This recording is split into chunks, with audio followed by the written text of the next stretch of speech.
Salut tout le monde! Je suis de retour avec un nouveau story sur un autre sujet qui m'importe autant que mes 5 au quotidien que j'ai découvert cette année.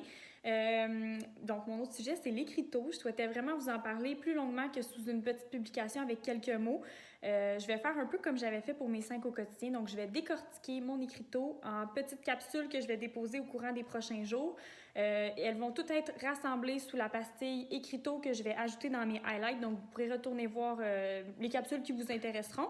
Donc, je vais commencer par vous expliquer comment ça s'est développé, de où c'est parti, de où est venue l'idée, un peu en gros ce que c'est. Puis, au courant des prochains jours, je vais vous expliquer les 3 étapes principales de l'écriteau, puis comment je porte mon jugement, puis à quel point ça aide au quotidien dans ma classe. Donc, c'est parti!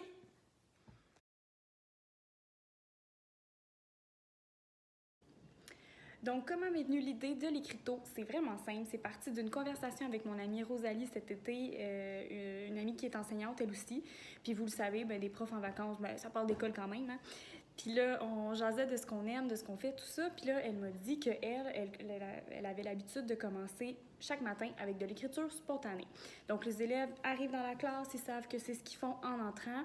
Elle me disait que ça donnait vraiment un beau résultat en écriture. Les élèves progressaient vraiment beaucoup, puis que les parents s'en rendaient compte parce qu'ils lui disaient que vraiment, ils n'avaient jamais vu leur enfant progresser autant en écriture, être aussi habile, avoir des idées aussi recherchées et poussées.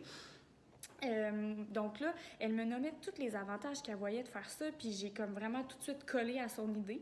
La seule chose, c'est que moi, je faisais aussi une autre routine différente en mathématiques, puis je souhaitais aussi garder ça. Dans le fond, moi, j'ai l'habitude d'avoir toujours des problèmes de mathématiques au tableau quand les élèves arrivent le matin. Puis, ils doivent répondre aux petits problèmes. Là, ils font leur petite routine, ils répondent aux problèmes, tout ça, puis on revient en grand groupe sur les problèmes, on les corrige, tout ça. Donc là, j'aimais beaucoup mon idée, j'aimais beaucoup son idée. Je voulais vraiment allier les deux forces ensemble pour avoir un combo du matin exceptionnel. C'est pourquoi j'ai créé l'écriteau, qui rallie les deux. Donc, dans l'écriteau, on a la section du haut qui est la section avec les consignes, donc ce que j'attends des élèves par rapport à leur composition, à leur correction, tout ça. Dans la section du bas, il y a la section rapido, qui est en fait la section où moi, je place mes petits problèmes de mathématiques.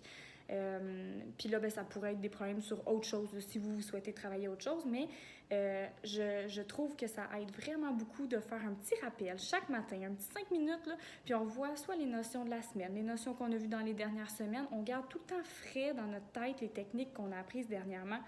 Puis ça aide beaucoup mes élèves.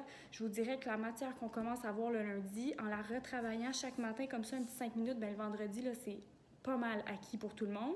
Puis là, on la retravaille la semaine suivante en faisant toujours un petit problème pour se rappeler un peu la technique, exemple, de division à crochet, ce qui fait que quand on arrive à l'évaluation de concept, les élèves sont en business, là. Ils savent déjà où ils s'en vont, ça va vraiment très bien. Donc là, les 2 sections, c'était pour ça, pour allier nos 2 forces. Ce que ça me permet de voir, j'ai des élèves qui sont plus en confiance, j'ai des élèves qui sont plus efficaces en écriture. Le temps que je dois allouer quand je fais des compositions plus longues, donc les compositions standards, est raccourci. J'ai besoin de leur donner moins de temps parce qu'ils sont vraiment plus efficaces. Ils vont, ça sort tout seul, ils se corrigent, ils sont plus habiles. Donc, j'économise du temps durant les grandes compositions. Aussi, vraiment super le fun, j'ai plus de contrôle parce que l'écriteau prend la place du contrôle. Là, puis je vous jure, les élèves ont comme l'impression de m'avoir. Je pense qu'ils ont l'impression de m'arnaquer parce qu'à chaque semaine, ils me disent « Est-ce qu'on a un contrôle cette semaine? » Puis là, je leur dis « Ben non, la gang, on n'a plus de contrôle, on fait l'écriteau. » Puis là, à chaque fois, je vois qu'ils sont comme « OK, dites-le pas, mais elle se fait avoir en ce moment puis elle s'en rend pas compte. » tu sais. Mais dans le fond, ils travaillent aussi fort, sinon plus, chaque matin à faire l'écriteau, mais ils s'en rendent pas compte parce qu'ils ont du plaisir. Mais pour eux, une période de contrôle, ça, c'était plus exigeant qu'un petit peu d'écriteau chaque matin. Donc, tout le monde est content, hein, fait qu'on va pas s'obstiner là-dessus. Aussi, ben, ça facilite mon jugement. Mon Dieu, les bulletins viennent de passer, puis j'ai eu l'impression que mes notes en écriture se sont faites pratiquement les yeux fermés. Je vais y revenir quand on va parler justement de comment je porte mon jugement par rapport à l'écriteau.